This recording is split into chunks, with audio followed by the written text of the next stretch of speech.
Yan po, Kulex Soliman, ang malupit sa katotohanan. Live na naman tayo mga kabunyog. Bigyan lang po natin ng reaction ito mga kabunyog, mga kababayan.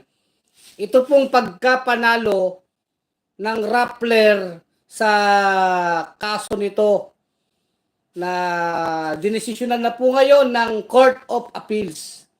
Actually, ngayon lang po lumabas ang balita pero noong July 23 pa po na-promulgate ang desisyon. Court of Appeals Special 7th Division. At nire-restore po, pinababalik po sa Securities and Exchange Commission ang incorporation ng Rappler. Kasi tinanggal po yan sa SEC. Nung panahon po Duterte. Ayan po ang liwanag ng desisyon. So, in short, panalo po dito ang Rappler. Laban po dito sa Securities and Exchange Commission, in particular, laban sa mga Duterte. Kasi alam natin, si Duterte po talaga ang nagpainit dito. Ang nag-init. Kumbaga, ni Duterte, pinag-initan. Kagaya ng ginagawa ni Duterte sa kanyang mga kritiko at mga kumukontra sa kanya.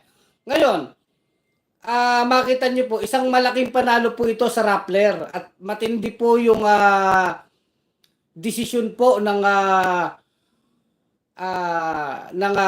commission ng Court of Appeals na sinasabi dito, ang alagay nga dito, the Duterte time SEC displayed willful defiance, says the Court of Appeals. These actions have no place in a democratic state. So yung ginawa daw ng Securities and Exchange Commission sa panahon ni Duterte, na alam naman natin control niya yan, ay wala daw pong lugar yan sa isang demokratikong estado o bansa. Ibig sabihin nun, yun ay paglabag sa demokrasya. So talagang bilog ang bola, no? Bilog ang mundo, mga kabunyog, mga kababayan.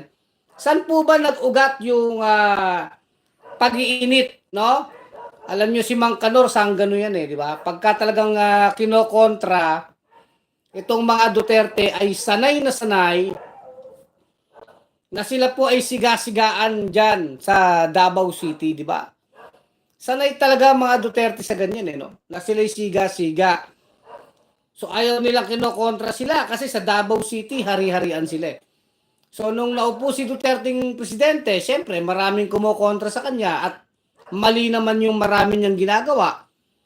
Kagaya po itong halimbawa, yung extrajudicial killing, yung mga sunod-sunod na patayan. Kinontra po yan ni Senadora Laila de Lima, di ba? At itong Rappler bilang isang legitimate media institution, sabi nating media institution, mga totoong journalist po ang nasa Rappler, hindi mga vlogger-vloggeran sa kanto, mga totoong journalist na nag-aral, professional, talagang walang fake news sa Rappler, talagang ibinabalita nila kung ano yung dapat ibalita. Hindi ito kagaya ng mga vlogger na nagsulputan na parang tain ng kalabaw, di ba? O para mga vlogger na parang kabute, no, sa tain ng kalabaw, alam niyo yun? May kabute sa tain ng kalabaw. Ganyan yung mga vlogger-vloggera na nagsulputan, lalo nung panahon ni Duterte, tinake over nila yung pagiging journalist, no? So, for a time being, at kahit naman ngayon, parang mas naniniwala yung mga tao dito sa mga vlogger na ito na wala namang standard yung practice sa journalism. So, yun po yun. So, in short, hindi naman lahat ng vlogger, hindi ko nila lahat. Pero totoo, marami talagang mga nagpakalat ng fake news. So, ano yan, dumami yan sa panahon ni Rodrigo Canor Duterte. Ngayon, isa sa talagang pinag-iinitan ni Duterte, itong Rappler. Dahil talaga itong Rappler, pag nagbalita ito, matindi po. Yung mga extrajudicial killings ni Duterte, yung mga ginagawa ni Duterte ng mga kabastusan, binabalita po yun ng Rappler, which is, trabaho nila yun, hindi naman yun kasalanan ng media company. Pag si Duterte may sinasabing mga katarantaduhan, ibinabalita halimbawa ng Rappler, nagagalit si Duterte. Eh siya naman ang gumagawa ng mga katarantaduhan at kabastusan, di ba? So kagaya nito, bakit isa sa pinag-initan po talaga ng Duterte admin na issue dito sa Rappler, natatandaan ko po, ito pong si Lian Cruz. Si Lian Cruz yata yan, ano? Matapang na reporter po yan ng Rappler. Tinanong po diretso si Duterte. Tungkol po dun sa pre-gate deal. Nung panahon na yon, nasangkot si Bongo. Di ba yung pre-gate deal na yan, yan yung acquisition po ng mga naval ship, mga pre-gate kung saan yung namakialam po si Bongo, di ba? At si Duterte. May white paper na attachment yun si Lorenzana sa sulat. Inuutos daw ni Bongo. I-award dun sa South Korean na supplier ng CMS yung kontrata. Parang gano'n, ano? So si Lian Cruz, natatandaan natin, harap-harapan po, tinanong niya si Duterte noon may video pa yun eh. So talagang pikon na pikon si Duterte dito sa reporter ng Rappler. At talagang kahit sa mga speeches po ni Duterte, binabanggit niya si Maria Ressa. Kung saan, ang dami pong naging kaso ni Maria Ressa kahit sa mga private individual na alam naman natin, yan ay nagsusuputan yung mga kaso na yan laban sa Rappler, laban kay Maria Ressa para harasin, pahirapan itong Rappler at si Maria Ressa. Yan po yung nangyari sa panahon ni Canor Duterte. Ganyan din po ginawa kay Senator Laila de Lima, pinakulong gamit ang mga inventong kwento. Ngayon, hindi lang si Laila de Lima, hindi lang Rappler, tandaan din natin, isang napaka-laking biktima ni Duterte, itong ABS-CBN. Di ba? Sino makakalimot dyan? Sino makakakalimot dyan sa ginawa ni Duterte na pagpapasarado ng ABS-CBN? Dahil galit si Duterte sa mga Lopez. Dahil sinasabi ni Duterte, hindi daw inere yung kanya mga political ads noon. So talagang gumaganda no? At habang nilulumpo ni Duterte yung ABS-CBN, pinasarado, hinaras itong Rappler, inalisan po ng incorporation dyan sa SEC, di ba? Pinakulong si Laila de Lima. No, katakot-takot po yung red tagging sa mga aktivista o mga kritiko. Kahit nga yung pantry, di ba? Yung pagtulong sa kapwa, yung pantry ng isang bata na nagpasimula niyan. Yung kukuha ka ng mga grocery, maganda po yung pantry na yan, mga community pantry. Red tag din yan eh. Red tag din yan, di ba? Sa panahon ng pandemic. Ngayon, haba pong ginagawa ito ni Duterte, sa Rappler, sa ABS-CBN, kay Laila de Lima, sa mga kritiko, umaalagwa po ng todong-todo itong SMNI ni Manyakol Kibuloy, di ba? Diyan talagang, habang dinidikdik ni Duterte yung mga media outlet na kritiko niya, or critical sa kanya, itong SMNI ay pumapaimbabaw, di ba? Matindi tong si Pastor Manyakol Kibuloy, no? O, ganun yan eh. Diyan pa nagla-live si Duterte sa SMNI, di ba? Naalala ba natin yun? Sa panahon ng pandemic, pinasarado ang ABS-CBN. So, ganyan. Ito'y katotohanan ha. Walang fake news ito ha, mga DDS, mga Dutards. Magagalit na naman kayo. Ngayon po, talaga ngayon ay masasabi nating vindicated. May vindication po ang Rappler dahil panalo sila sa kaso sa Court of Appeals. Inuutusan po ng Court of Appeals na ibalik po ang incorporation ng Rappler sa Securities and Exchange Commission.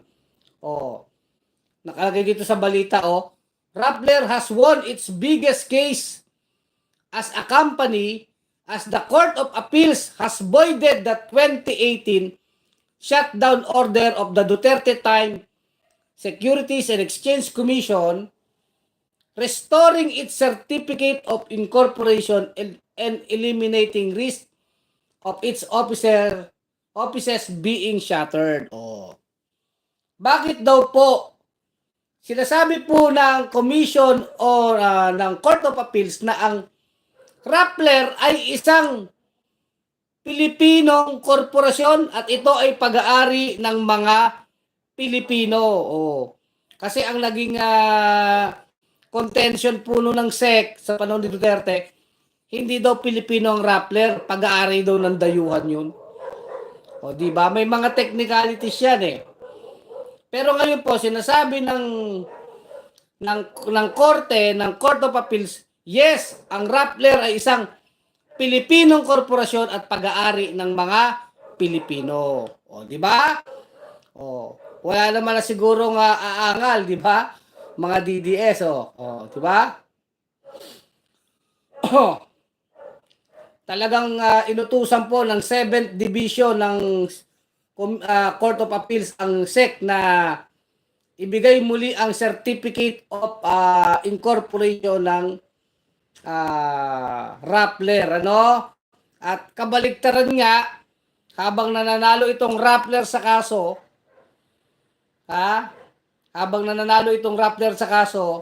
panalo na nga, ito namang SMNI at itong asset ni Kibuloy, pina-stop naman ngayon ng korte, no? Freeze.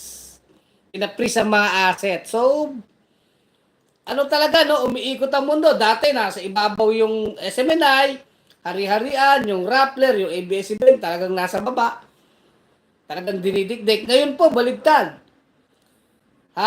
Yung kalokohan ng SEC noon, inano na po, tinapos na po ng korte at ibinalik na sa Rappler yung karapatan niya. Habang yung Rappler ngayon ay nanalo sa kaso, ito namang SMNI ay pinasarado po ng Kongreso, pinasarado rin ng SEC, at ngayon nga ay pinris po ang mga asset. Kasama po ang mga asset at mga ari-arian at mga bank account ni Pastor Manyakol Kibuloy-Loy, di ba? Yung Manyakol na si Kibuloy-Loy, yung asset ng Suwara Sug, ng SMNI, pati yung mga asset at properties po ng KOJC. Ayoko namang gamitin yung Kingdom of, sabi natin Jesus Christ ay karumal-dubal po na pati pangalan ng Panginoong Jesucristo na ginagamit dito. KOJC na lang, ano? Kingdom of JC, di ba? Yung kulto ni Kibuloy na yan, na-freeze din po ang asset niyan. Yung KOJC, SMNI, tsaka yung si Kibuloy mismo. Kabaligtaran po na nangyayari ngayon sa Rappler. So, bilog ang bola. Ngayon, yun lang naman po yun eh. Ayoko lang magpaka-technical dito, pero definitely, sinasabi ng Court of Appeals, ito ay isang Pilipinong korporasyon at pag-aari ng mga Pilipino. Hindi po kinatigan ng korte yung sinasabing PDRs po ng Umidyar. Hindi po yung Umidyar para po itong investor na nag-invest sa Rappler.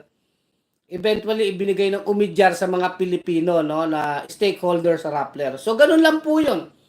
So yan po ang sinasabi ng Court of Appeals. Sabi ni Rappler dito, Rappler also said it's a vindication after a tortuous 8 years of harassment. The CA was unequivocal, ibig sabihin walang kaduda-duda, in its rejection of the SEC's 2018 shutdown order, declaring it illegal and a grave abuse of discretion. Masyado daw umabuso sa diskresyon or pagdedesisyon itong SEC nung panahon ni Duterte. Alam naman natin lahat naman yan sumusunod lang kay Haring Bastos na si Canor, di ba? Yung SEC na yan, yung Solicitor General na yan, lahat yung mga ahensya ng gobyerno sa panahon ni Canor ay sumusunod lang kay Mang Canor na Haring Bastos na si Rodrigo Duterte, di ba? Hari-hari ang Bastos. Ngayon, nung itong Haring Bastos na ito ay wala na sa kapangyarihan, wala na, back na rin siya. Ngayon, baliktad ang mundo, nagtatago si Kibuloy-Loy, human trafficking, nagtatago si Kibuloy-Loy, may kaso human trafficking. child abuse, sexual abuse, o walang piyansa yung kaso. Tapos si Duterte naman, malapit na ang ICC. Ayan na ICC, yung warrant of arrest. Meron na ring coordination sa International Police, Interpol. So may aaresto na. So anyway, talaga makita natin yung kabaligtaran ng mundo ngayon. Ligalig na ligalig po mga Duterte ngayon. At katakot-takot bukod sa ICC, katakot-takot po ang mga isinasampang kaso sa mga Duterte, kagaya ng drug smuggling. Ano po yan? Laban dito kay Polong Duterte at kay Mans Carpio, na asawa ni Inday Takaw. Iba pa yung kasong plunder na sinampan ni Trillanes laban kay Bongo at kay Duterte. Doon naman sa 6.6 billion halaga ng mga kontrata dyan sa Davao City Hall. Ibinigay po sa yung mga madaming kontrata sa kumpanya ng tatay ni Bongo at sa kanyang kapatid. O yung Alprego at yung CLTG, no? Kumpanya po yan na pag-aari ng tatay at kapatid ni Tumbongo. O yan. So sinampahan sila ni Senator Trillanes na plunder dyan. O iba pa po itong yung huling sinampa naman ni Trillanes sa Frigate deal naman. So plunder din po yon. Tapos yung drug smuggling nila Polong, yung ICC pa. O ngayon nanalo ang Rappler. O, ano kaya susunod? Sabi ng mga netizen. Baka naman susunod pwede na uli mag-apply ng prangkisa ang ABS-CBN. Tingnan natin, hindi natin alam ang mga technicalities at legalities dyan, kung makakabalik nga bang ABS-CBN, kung magpapay sila ng uli, dyan, kasi batas po yan Yung prangkisa sa television ay isang legislative franchise po yan, na pinagkakaloob ng Kongreso sa pamamagitan ng batas. Hindi natin alam kung may plano pa ang ABS-CBN na kumuha ng prangkisa. Pero tignan nyo rin po yung gumamit po ng channel ng ABS-CBN, yung All TV ni Villar. O di ba ginamit nyo, yung frequency ginamit ng All TV ni Villar. So technically parang sila talaga nakikinabang. Nagkalugi-lugi naman kaya yung All TV naging Lugi TV, di ba? Hindi nila makuha yung panlasa ng masa, yung mga gusto sa ABS-CBN, yung timpla ng mga palabas, hinahanap talaga ng tao yung Kapamilya Network. Kahit na yung frequency, pagbukas mo ng TV mo, Channel 2, nasanay ka, ABS-CBN nakikita mo, ngayon All TV na. Hindi naman kinakagat ng tao, kumbaga hindi siya click, no?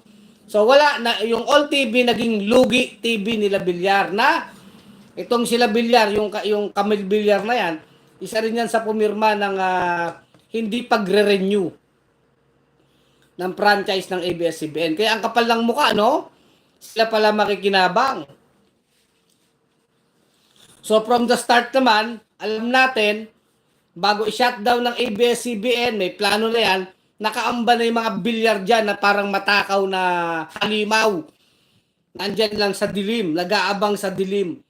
At anytime ay sasakmal na kapag may pagkakataon. Ganyan ang ginawa sa ABS-CBN. At sino yung kasabot niyan? Si Canor Duterte. O, di ba? O ngayon, bilog ang mundo. Napahiya na naman si Canor. Panalo ang Rappler. O, paano ngayon yan? So, makita nyo, lahat ng barahan ni Duterte gumugu London, hindi naman, London Bridge is falling down, di ba?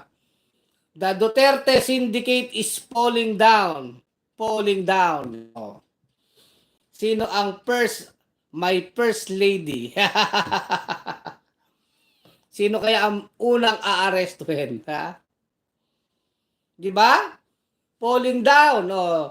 Hindi London Bridge, The Duterte Syndicate is falling down. Falling down. My first lady. Sino kaya ang first lady? Sa kulungan, di ba?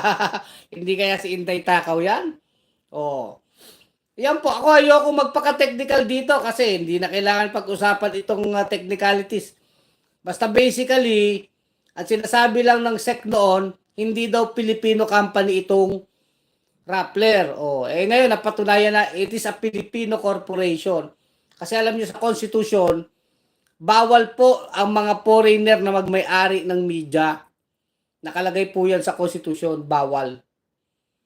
So ngayon, dahil bawal yan, yan yung ginamit na grounds ng SEC. Pero hindi nga po sinabi ng Court of Appeals, ang Rappler ay isang Pilipinong korporasyon. So, ibinalik ang kanilang Certificate of Incorporation. O, di ba, Kanor Duterte, where na you, ha? O, Rappler is wholly Filipino. Nandito, o, di ba? Ayoko na lang mag-dive sa mga technicalities. Masyado ng pang-abogado na yan. Kaya ako, sinasabi ko, yun ang napatunayan dito. Yung mga PDR na yan, di ba? Ownership, mga napaka-legal at technical po na usapan yan. So anyway, alam naman kasi natin na ginamit lang ni Duterte yan. Ito talaga ang ugali ni Duterte, kaya tinira itong Rappler noon, pinasarado, dahil nga galit si Duterte sa mga kritiko, ayaw ni Duterte nang kinokontra siya. Bottom line, yun lang naman Yung ginawa kay Laila de Lima, pinakulong. Puro inventong kwento. Di ba mga kwentong barbero na bandang uli, napatunayan, inimbento lang. Tinakot lang yung mga bilanggo para tumistigo laban kay Laila de Lima. At ngayon nga, nakalaya na si Laila. Based on merits of the case. O, yung pangalawang kaso naman, ABS-CBN. Alam din naman natin yung ginawa sa ABS-CBN. Talagang dinurog ang ABS-CBN sa Kongreso. Ito naman mga aso-asong congressman, sumunod kay Kanor. Ganyan talaga kapag presidente pa, nasa kapangyarihan, hawak ang pondo ng bayan, maraming aso ang susunod. Naalala ko, sila Remulla yan, sila Mike Defensor, madami yan, di ba? Mga aso-aso dyan sa Congress nun. Di ba, ilan yung bumoto para hindi i-renew ang franchise ng ABS-CBN? I think 70 na congressman yan, di ba? 70. Ilan lang yung bumoto to renew. Diyan pa lang sa committee level, patay na po ang prangkisa ng ABS-CBN noon. Committee level pa lang. At ito nga, so makita nyo, Laila de Lima, Rappler, ABS-CBN, pinasarado. Ngayon naman, nung Rappler naman, kinasuhan si Maria Ressa. Ang daming kaso ni Maria Ressa. Pero alam niyo, si Maria Ressa, ano yan? Nobel Peace Prize winner yan.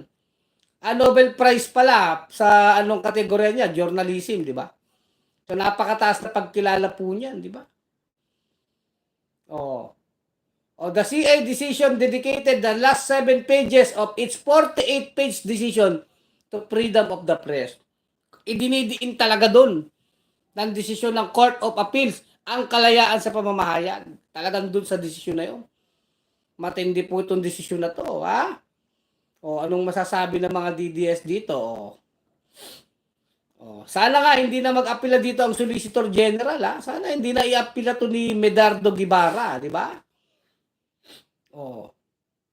For the CA, the 1987 Constitution limits on foreign ownership was not a narrow vision and should not be used to trample on the free press. This court does not agree with the SEC and Ban's draconian interpretation that mere violation of the same at any point in time, and even if such violation was cured, should warrant the obliteration of mass media entity. Di ba? Draconian, ibig sabihin masyadong garapal, masyadong mabagsik. Yung desisyon ng SC noon. To the point na nilalabag na nito ang kalayaan sa pamamahayag. Alam nyo kasi sa konstitusyon, napakalaki po ng bigat at diin yung kalayaan sa pamamahayag. Una dyan, human rights, yung freedom of the press, freedom of expression, mabigat po ang diin yan sa ating 1987 Constitution. Yun po yun, Kaya panalo ang Rappler sa Court of Appeals. Mga DDS, talo na naman ang Tatay Kanor nyo. Sabi ko sa inyo, ang mga kawalangyaan, may katapusan yan. Hindi habang buhay nagwawagi ang kasamaan ang kawalangyaan. Ngayon, baligtad na ang mundo. Yung SMNI, wala na. Si Kibuloy, nagtatago na. Si Kanor, malapit ng arestuhin. Katakot-takot ang mga kaso nila. At kahit po yung mga ratings ng mga Duterte sa survey, dumadaos-dus na po. Delikado na talaga ang mga Duterte sa totoo lang. Ha? At kahit po ang mga trapo, ang mga politiko, na kay Marcos na eh, nandun na kay Romualdez eh. Nagbalimbingan na. Wala na po, wala nang hawak si Duterte ng mga politiko.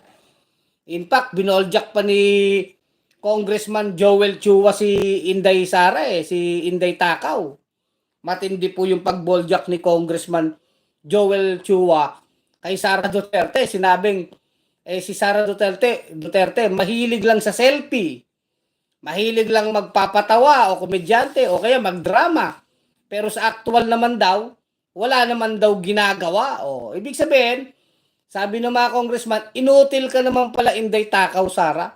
Tas marami kang kuda, di ba? Matindi yun. Ibig sabihin, kung ito mga congressman, binabanatan na si Sara Duterte, that is an indication na talagang wala na ang mga Duterte. Laos na. So hanggang dito na lang po ang ating vlog. So Kulex Soliman ang malupit sa katotohanan sa bunyog pagkakaisa. Mga kabunyog, mga kababayan, tuloy ang laban. Bunyog, bunyog, halikan na kasama ka. Bunyog, kapag buklod ay may pag-asa. Luzon, Visayas, Mindanao, isa ang pananaw. Sa bagong Pilipinas ang bunyog isisigaw. Bunyog.